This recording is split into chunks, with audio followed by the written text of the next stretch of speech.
que estão nos nossos corações, que Deus colocou e você sabe que é uma promessa. Talvez você tenha tido um sonho, alguma coisa que você sente, poxa, foi tão real, foi tão lindo, está tão forte no meu coração, que é uma promessa de Deus. E na Bíblia tem tantas promessas, irmãos, tem tantas promessas lindas, e eu quero começar com a promessa principal de Deus nas nossas vidas, que está em 1 João capítulo 2, versículo 25. 1 João capítulo 2, versículo 25.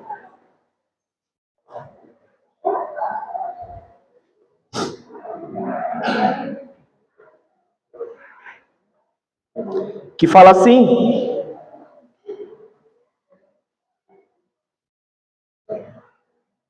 e esta é a promessa que Ele mesmo nos fez, a vida eterna. A maior e melhor, e talvez a única promessa necessária para nossas vidas, a vida eterna, amém? Lembrando que, se você crê nessa promessa, nós temos que entender que existe um trajeto até chegar na vida eterna. Às vezes, quando a gente batiza, seria muito bom. Batizamos, opa, Deus já nos resgata. Mas não, existe um processo. Para alguns, um curto caminho, para outros, um longo caminho. Ainda mais hoje que podemos chegar nos 100 anos brincando aí.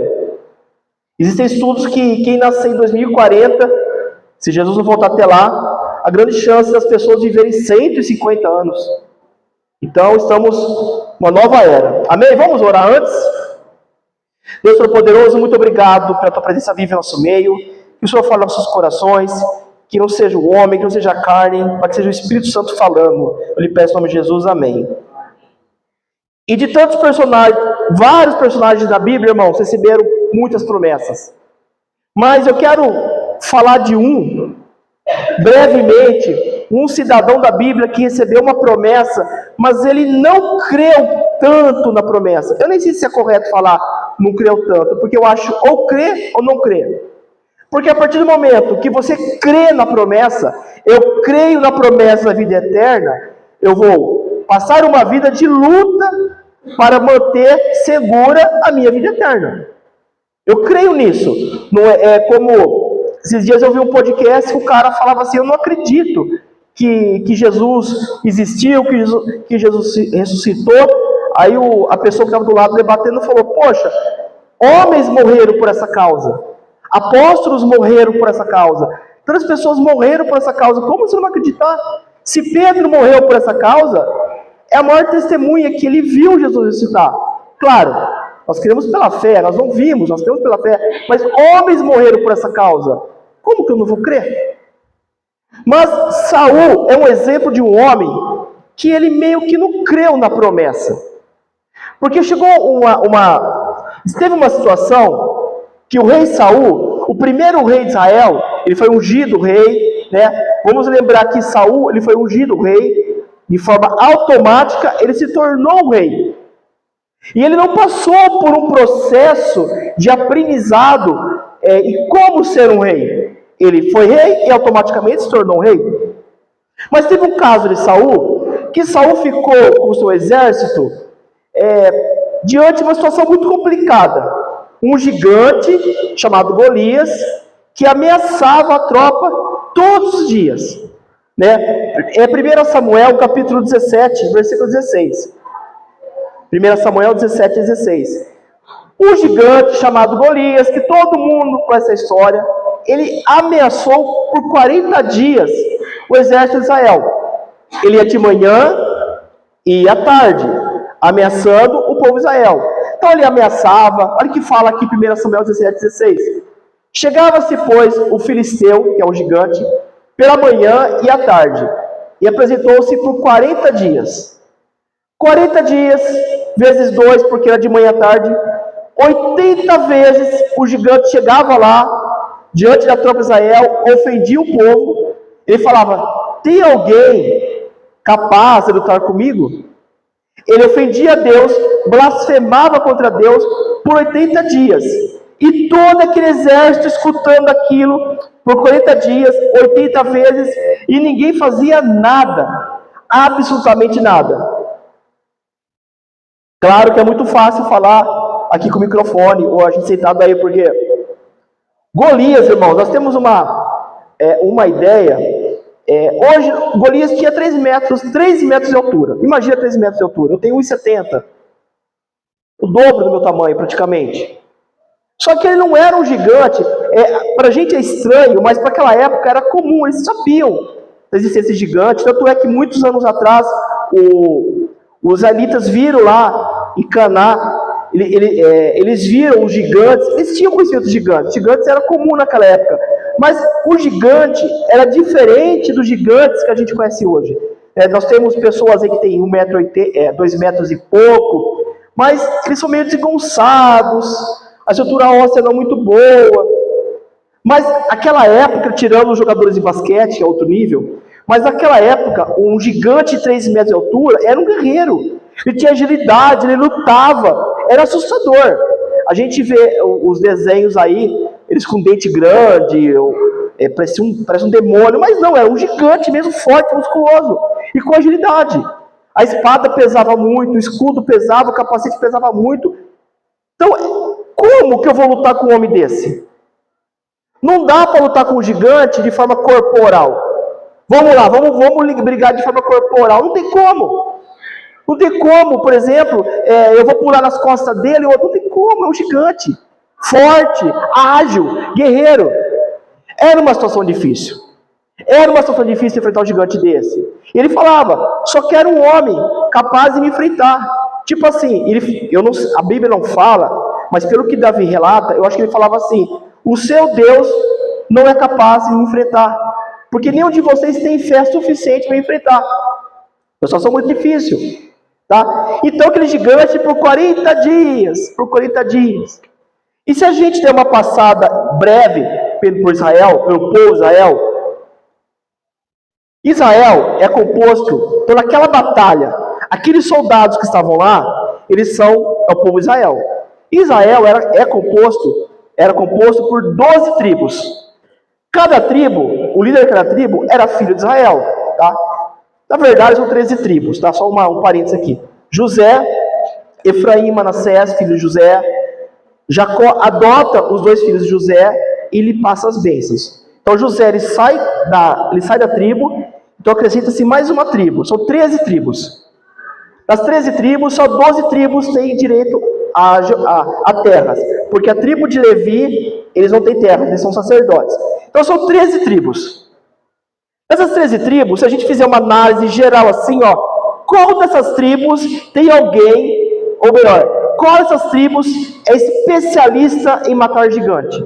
Qual dessas tribos é especialista em matar gigante? Complicado. Então vou fazer um breve resumão, um relato bem rápido assim, de cada tribo. Quando eu falo tribo, vamos entender que é um estado de Israel. Cada tribo é um estado de Israel, um estado. Ou uma cidade. Então a primeira tribo é a tribo de Rubem, que é o filho mais velho de Israel.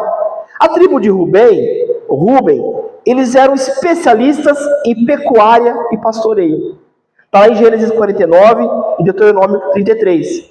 A tribo de Rubem era especialista em pecuária e pastoreio, ou seja, se fosse uma competição de pesca, uma competição de pastoreio, eles iam saber. Mas eles não tinham habilidade para lutar assim. Eles estavam lá na guerra, eles iam lutar, mas lutar com gigantes não era a especialidade deles. A segunda tribo, a segunda cidade, era de Simeão. Lá em Gênesis 49, fala que eles tinham aptidão militar e estratégica. Eles eram conhecidos por força e valentia em combate. Mas como eu falei, ser conhecido como força e valentia em combate não significa que eles podiam lutar com o gigante. Talvez ele em grupo fossem 10 contra o gigante, tudo bem. Mas o gigante só queria um. A terceira tribo, Levi. A tribo de Levi, em Deuteronômio 33, fala que eles tinham vocação espiritual. Ensino da lei, organizar o templo e cuidar dos sacrifícios, dos animais. Então, como que a tribo de Levi iria lutar? Eles iam fazer, ô gigante, vamos orar? Não ia rolar. Não tem especialidade para isso. A quarta tribo é a tribo de Judá. A tribo de Judá é a tribo do rei Davi, é a tribo de Maria, de José, é a tribo de Jesus, é a tribo que vem o Salvador Messias. A tribo de Judá, em Gênesis 49, diz que eles eram especialistas em governar e reinar. Não dá.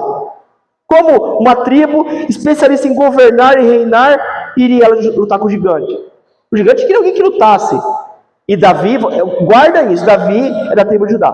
Depois tem Zebulão, a vocação deles era comercial e marítima, não era de guerra. A sexta era Issacar, eles tinham habilidade intelectual e marítima, em negociações internacionais, como uma tribo que tem vocação intelectual. O gigante, como diz a palavra do Senhor no capítulo, não ia rolar. A sétima tribo, Dan. Dan era especialista em julgamento e liderança jurídica. A única coisa que a tribo de Dan poderia fazer no confronto com o gigante era ser o juiz da partida. Não tinha especialista em... A outra tribo é Gad. Gad era especialista em defesa militar pela retaguarda.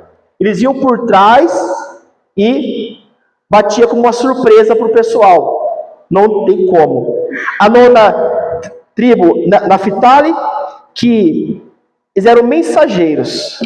Eles levavam as notícias de guerra, as mensagens. Não dava. A décima tribo, Aser, que também era especialista em agricultura fina e culinária. A 11ª tribo é de José, que é dividida em Efraim e Manassés, que era responsável pela liderança administrativa. Não. E a última tribo, a tribo do filho mais novo de José, de Israel, é a tribo de Benjamim. E a tribo de Benjamim, olha que interessante, era especialista em tiro ao alvo e táticas de emboscada militar.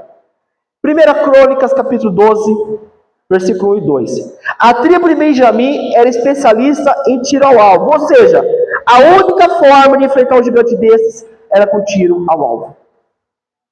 1 Crônicas 12, do versículo 1 ao 2. São estes os que vieram a Davi, a Ziglag, quando fugitivo de Saul, filho de Equis, e eram dos valentes que ajudavam na guerra. Próximo. Tinham por arma o arco e usavam tanto da mão direita como da esquerda, em arremessar pedras com fundas e atirar flechas com o arco. Eram dos irmãos de Saul, da tribo de Benjamim. Irmãos, a funda é uma arma de guerra, não era uma brincadeira de Davi.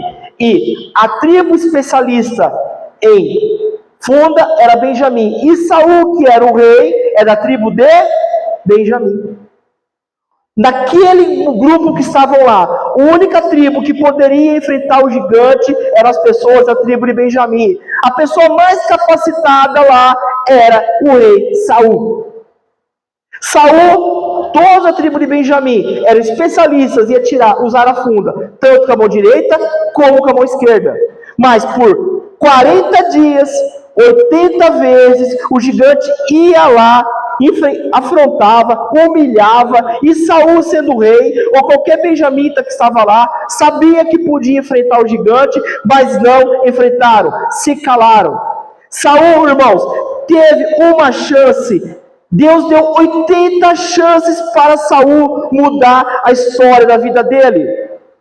Se Saul tivesse levantado falando assim, eu sou especialista em funda, eu sei como matar esse gigante, mas ele deixou passar a chance que mudaria a história dele e talvez a história da palavra de Deus.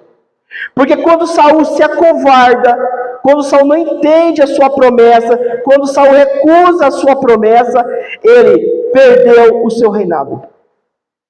Porque quando Davi assume aquele papel, que era o papel de Saul, quando Davi assume, Davi começa o processo dele de se tornar rei de Israel. E Saul perde esse processo. 1 Samuel capítulo 10, versículo 1. 1 Samuel 10, 1. Tomou Samuel, o profeta, um vaso de azeite, e lhe deram sobre sua cabeça, e o beijou e disse, não te ungiu porventura o Senhor por príncipe sobre a sua herança, o povo de Israel? O que está falando aqui? O profeta Samuel chega em Saul e unge como rei de Israel, como capitão de Israel. Irmãos, se Deus ungiu Saul como capitão de Israel, vocês acham que Deus não iria proteger Saul na luta com Golias? Vocês acham que Deus não estaria, se Deus te escolheu para a vida eterna, se Deus fala para você, não temas, eu sou contigo, vocês acham que Deus não vai te proteger? Vocês acham que Deus não ia proteger Saul? Mas não, Saul não levou a sério. É fácil falar, mas aquela situação lá, irmãos, Saul foi ungido a ser rei, e Saul sabia usar funda, e ele não usou. 80 chances, irmãos, e Deus nos dá chance todos os dias. Estamos num processo, uma escalada. Eu não sei qual é o teu sonho. Além das promessas bíblicas, nós temos sonhos nas nossas vidas, temos desejos que certamente Deus colocou no teu coração, eu tenho certeza disso. E Deus nos dá chance.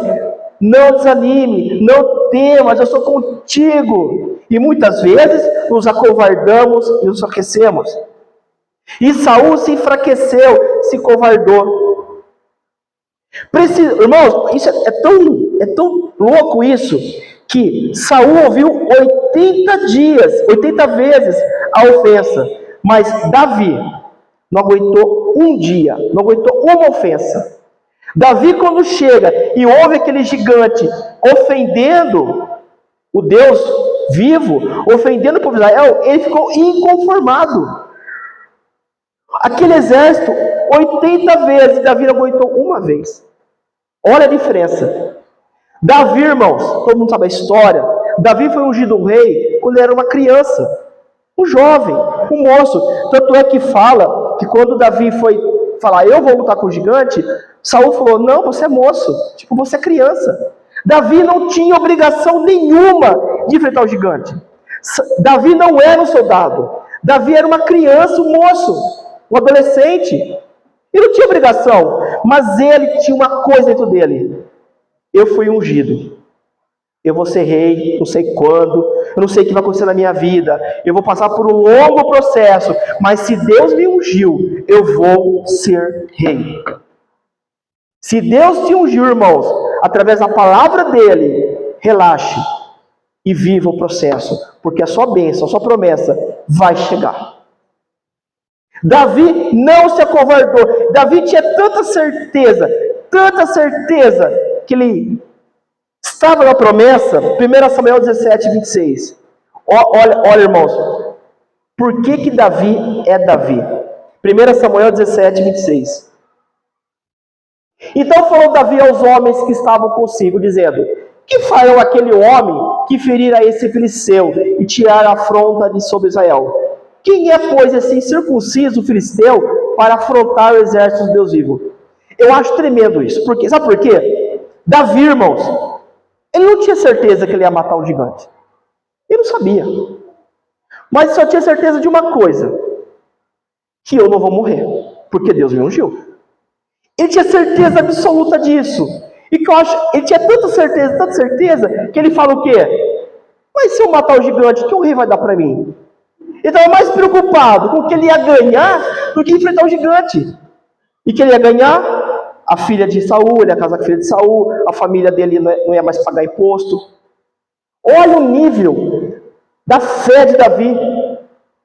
Ele ia enfrentar o gigante e está preocupado com o que ele ia ganhar. Olha o nível de inteligência espiritual que esse homem tinha, sabedoria. E eu quero chegar num ponto com vocês sobre o habilidoso. Davi tinha habilidade para matar o gigante? De certa forma, sim. Davi, ele treinava, ele matou o leão, ele atirou no urso, com a pedra. Mas Davi era uma criança. Davi não tinha tanta habilidade assim. Quem tinha habilidade para matar o gigante? Saul, o rei. Ou qualquer benjamita. Mas, irmãos, primeiro dia da semana, hoje, domingo, primeiro dia da semana, vamos começar uma semana abençoada, que vai ter provações, lógico que vai ter, é normal, mas uma semana abençoada, Deus está conosco. Eu quero que vocês memorizem isso que eu vou falar agora. Deus não escolhe os habilidosos. Deus escolhe os corajosos. Não importa o seu nível intelectual, não importa o nível de conhecimento. Lá em Israel, tribos especialistas, intelectuais, guerreiros, mas uma criança corajosa enfrentou o gigante. Deus não está preocupado com a minha habilidade, Deus está preocupado com a minha coragem. E quando eu falo coragem, sabe o que significa? Significa que eu creio que Deus fará tudo em minha defesa. Quando eu falo em coragem, eu vou enfrentar uma semana de luta, de percalços, mas eu sei que Deus está comigo. E o que eu vou temer? O que eu vou temer? Então Deus, irmãos, Ele prefere os corajosos. Davi não suportou uma ofensa do gigante. Saul suportou 80 ofensas do gigante. Porque Davi acreditava nas promessas. Isaías 41, 10. Eu quero falar de pouquinho, umas 3, 4 promessas que é nossa, é para nós. Isaías 41, 10. Não temas, porque eu sou contigo. Não te assombres, porque eu sou teu Deus, e te fortaleço, e te ajudo, e te sustento com a minha destra fiel. É para nós isso. Se Deus está falando, não te assombres, não te espantes, como ele fala para Josué, se Deus está falando isso, é porque na nossa vida teremos situações em que nós seremos assombrados. Teremos situações nas nossas vidas que a gente vai se espantar. Poxa, eu não acredito que aconteceu isso comigo. Poxa, eu não acredito que fizeram aquilo. Poxa, eu não acredito que falaram mal de mim. Poxa, eu não acredito que eu estou vivendo isso. Se Deus está falando, não te assombres, é porque acontecerão coisas nas nossas vidas que nós iremos nos assombrar. Essa é uma promessa que Deus faz. Eu te fortaleço, eu te ajudo, eu te sustento. Guarda isso, irmãos. É uma promessa. Não te assombres, porque Deus te ajuda, Deus te sustenta. Isso é promessa. Então, Deus não está falando de habilidade aqui, Deus está falando de coragem. Não se assuste, não temas, que Deus é contigo. A segunda promessa, uma outra promessa, 1 João, capítulo 1, versículo 9. 1 João 1, 9. Se confessarmos nossos pecados, Ele é fiel e justo para nos perdoar os pecados e nos purificar de toda injustiça. Se Deus está te prometendo que o seu pecado será justificado, por que está preocupado com o seu passado? A preocupação com o passado, com coisas que fizemos no passado, tem tirado muita gente da presença de Deus, porque não conseguiu entender ainda que Deus, Ele perdoa e nos purifica de toda injustiça. É uma promessa. Uma outra promessa está em Filipenses capítulo 4, versículo 19. Filipenses 4, 19. E o meu Deus, segundo a sua riqueza em glória, há de suprir em Cristo Jesus cada uma de nossas necessidades. Para aqueles que creem na promessa, para aqueles que creem em Jesus Cristo, que creem que Jesus morreu por você na cruz pelos seus pecados, Ele vai suprir todas as suas necessidades. Seja ela de comida, de roupa, de afeto, seja o que for, é uma promessa. Às vezes nós choramos, às vezes nós ficamos tristes com situações, às vezes nós queremos comer algo diferente, mas o dinheiro não está dando. Mas irmãos, tudo aquilo que eu preciso, Deus vai suprir. É uma promessa. Temos a promessa da vida eterna, até João 3,16. Temos a promessa de João 14, 27, que é de a paz. A verdadeira paz que nós precisamos está em Cristo. São tantas promessas, irmãos. Só basta termos coragem. Quando Deus quer usar aqueles que acreditam em sua promessa, não tem nada a ver com habilidades, com formação, e sim com coragem. Foi assim com Davi. Davi, irmãos, ele foi ungido rei.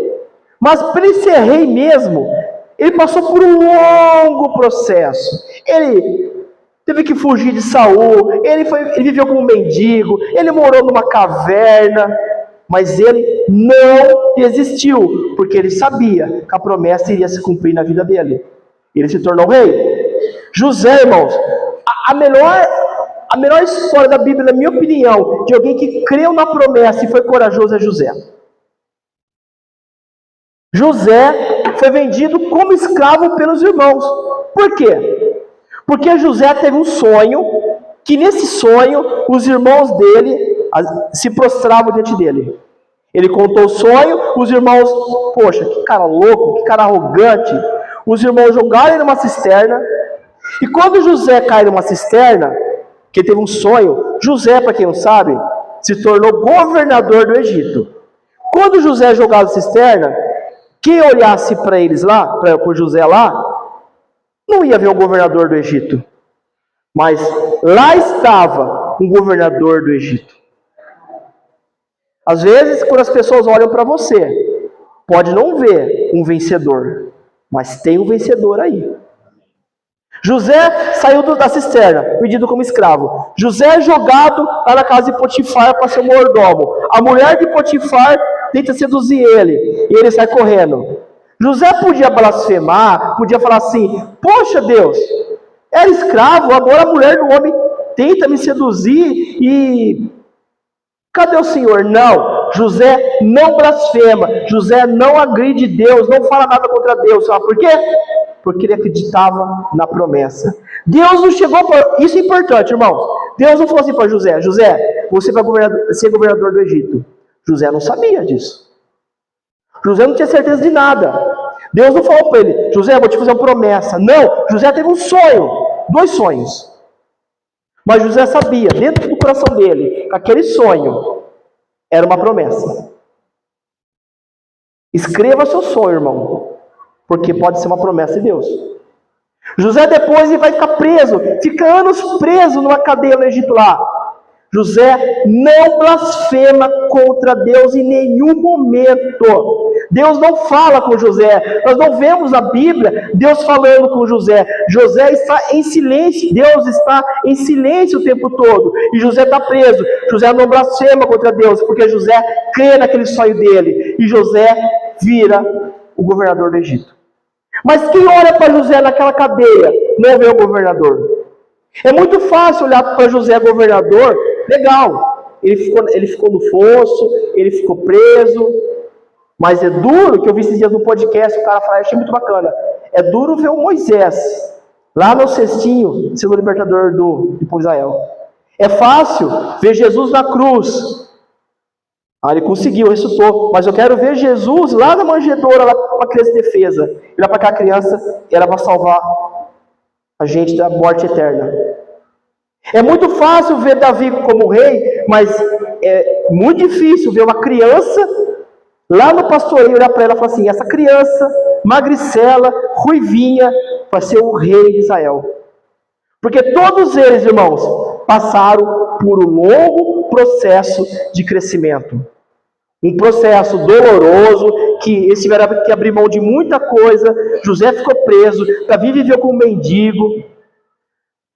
Moisés, irmãos, de um cestinho, virou filho do faraó e depois teve que fugir porque matou um egípcio, ficou 40 anos fugido. Muito fácil ver Moisés libertando o povo de Israel, mas ninguém viu o que ele passou esses 40 anos morando no deserto.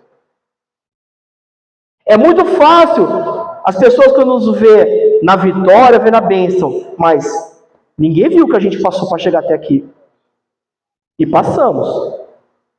Passamos por muitas coisas, mas Deus veio sustentado dia e dia. E sinceramente, José não sabia que ele ia passar. Do sonho, quando José teve um sonho, eu vou ser o líder dos meus irmãos. Ele não sabia que ele ia passar. Se José soubesse que ele ia passar por tudo isso, que ele ia para um fosso, que ia ser escravo, que ia ficar preso, vocês acham que ele ia desanimar? Ia desanimar.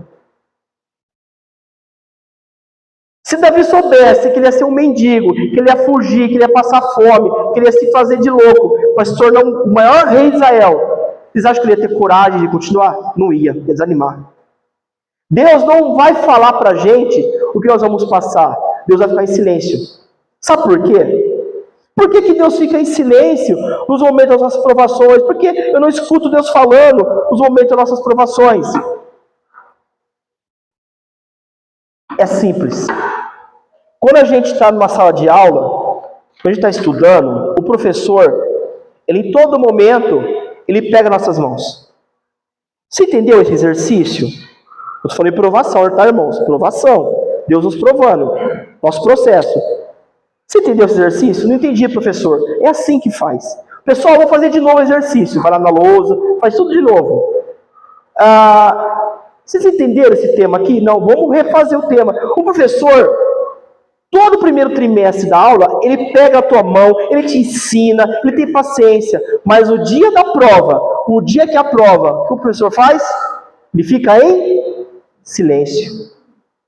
O professor fica em silêncio no dia da prova. Irmãos, Deus fica em silêncio no dia da prova. Só que tem algo maravilhoso aí. O professor está em silêncio, mas ele está na sala de aula. Quando Deus está em silêncio, ele pode ter silêncio, mas ele está aqui do meu lado, só me vendo, só me capacitando, para que eu me fortaleça e aprenda a sair dessa com a ajuda de Deus. Eu nunca vou estar sozinho nesse processo. Deus está em silêncio, ele está, mas Deus está do meu lado. Davi está lá, perto do gigante. Deus não está falando com Davi, Davi, vai lá, Davi, você consegue, Davi. Não, Davi não está ouvindo nada. Mas Davi sabe que Deus está lá com ele. 1 Samuel, capítulo 17, versículo 45.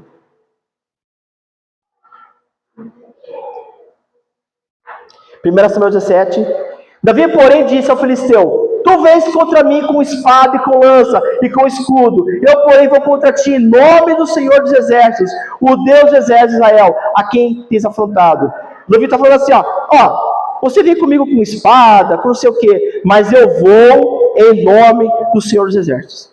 Davi não ouviu Deus, Davi não viu Deus, mas Davi sabia que o professor, naquela prova de Davi, ele estava na sala de aula, do lado de Davi. Irmãos, memorize isso. Deus está em silêncio? Está, mas Ele está com você. O silêncio é porque é uma prova. Eu não posso colar na prova, mas eu posso usar tudo aquilo do meu conhecimento, que durante a minha vida toda, de provações que eu passei, eu vou passar por essa prova. Assim foi com Davi, foi com José, foi com Jesus no deserto. O diabo fala para Jesus: transforma essa pedra em pão. Como? Jesus já é a rocha, Jesus já é o pão. Como Jesus ia transformar algo que ele já era? Jesus passou por essa prova. Abraão passou por prova, irmãos. E não vai ser diferente de nós.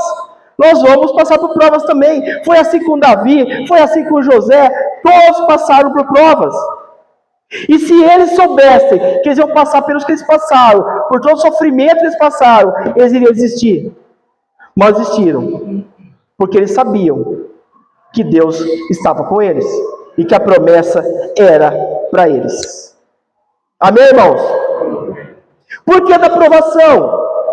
É uma prova para Deus te mostrar que você está capacitado. Sabe, Saul, o maior problema de Saul foi ter sido rei e ter enchido o ego dele. Ele não teve um tempo de processo. Deus deu uma prova para Saul. Ele reprovou. Deus lá para frente deu outra prova para Saul. A paciência. Irmãos, Saul perdeu o reinado por falta de paciência. Acreditam uma coisa dessa? Saul tinha que esperar Samuel vir para sacrificar o cordeiro para que ele pudesse ir para a guerra. Não podia lutar antes de sacrificar. Mas Saul ficou impaciente. Mas está demorando muito, Samuel. Está demorando muito, Samuel, irmãos. A bênção demora. Mas não é que demora. Ela vai vir quando você estiver preparado. Né? Eu sempre vou falar isso. A minha luta bela foram 15 anos para ter filhos. E eu não lembro mais isso assim de como com tristeza, não. Foi o momento, era agora, tinha que ser agora. Saul, ele não teve paciência. E quando ele fala assim, bom, Samuel não vem mais, vai demorar muito, eu estou atrasado, Irmãos, cuidado com a pressa do dia a dia. Nós somos engolidos pelas nossas vaidades, pelas nossas pressas, e deixamos passar as bênçãos. Saul estava com uma pressa inexplicável. Ele estava com uma pressa de lutar, ele estava com pressa de guerrear. E ele fala, não, Samuel não vem mais, a bênção não vem mais, então eu vou matar ele mata o cordeiro, ele matou o cordeiro, Samuel chega. E naquele momento Samuel fala para ele, Saul, você perdeu seu reinado. Porque você não teve paciência, você não confiou, você não creu. Perder a bênção por falta de paciência. Quantas pessoas, irmãos, quantas pessoas nós conhecemos, eu posso falar até de mim, já não perdemos bênçãos por falta de paciência, por medo, por incertezas. Quantos de nós? E o desejo do meu coração, que eu prego para mim também, estou falando para vocês, que nós saímos aqui hoje, no primeiro dia da semana, não temas, sejam corajosos, porque o Senhor teu Deus é contigo. Não perca a tua bênção por impaciência, não perca a tua bênção. Irmãos, esse mundo está louco. A mulher falou que ia cair uma espaçolave no jogo do Brasil e levar todo mundo embora. Não sei lá o que, mãe, não sei o que. Aí na Fox News, esses dias passou que o governo americano vai falar que realmente existe vida fora do planeta Terra. Deu até a raça dos... Irmãos, não se surpreendam se isso acontecer. O diabo é capaz de tudo para acabar com a nossa fé. Se isso acontecer, eu falar assim, nossa, então a palavra de Deus é mentirosa, porque existem extraterrestres, irmãos, ficam fortes. Não te assombres com as coisas que poderão vir, ou estão por vir, porque esse mundo está muito louco. Não te assombres, não te espantes, porque esse mundo está louco, mas Deus é conosco. Não desanime, não perca a tua fé. Vai ter terremoto, vai ter isso, vai ter terremotos internos dentro de nós, vai ter medos internos de nós, mas não te assombres. Eu quero ler com vocês um versículo que eu adoro, que é o versículo da caixa de promessa, mas é um versículo real. Me por favor. É um versículo muito real. É uma das promessas mais tremendas de Deus para nossas vidas. Um excelente versículo para começarmos a semana. Porque, irmãos, para termos coragem, é preciso entender que o professor está na sala de aula. Para termos coragem, por mais silêncio que possa ter, Deus está conosco. Josué capítulo 1, versículo 9. Versículo muito conhecido. Não te mandei eu? Deus não mandou você viver? Deus não mandou você crer na palavra dele? Deus não falou para você não temer o amanhã? Deus não falou para você não se preocupar com o que você vai comer, com o que você vai se vestir, porque vai te suprir? Deus não te falou que ele vai te dar a verdadeira paz? Deus não te falou que ele vai te dar a vida eterna? Deus não te falou que ele te ama de forma incondicional? Deus não te falou que Jesus vai voltar? Deus não te falou que a sua vida é uma vida de bênção, de vitória? Deus não te falou que nesse mundo passaremos por tribulações, mas para você não temer, porque Jesus venceu o mundo? Jesus não te falou que Ele está indo preparar um lugar para a gente viver eternamente? Sim, Ele falou. Então por isso que Ele fala, não te mandei eu? Seja forte e corajoso, não temas, nem te espantes, porque o Senhor teu Deus é contigo, por onde quer que andares. Amém? O Senhor é contigo, por onde andares. Então, irmãos, navegue e flutue no seu processo. Cada um de nós tem um processo, está passando por um processo. Apenas navegue e viva na esperança que Deus está contigo. Eu quero encerrar essa mensagem cantando esse louvor, para a gente poder sair daqui bem animado, confiante que Deus é conosco. Vamos ficar de pé? Vamos cantar. Cada vez mais em fé.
Só agradeça, irmão. Só agradeça. Nós a Ti, Jesus. Obrigado, Senhor.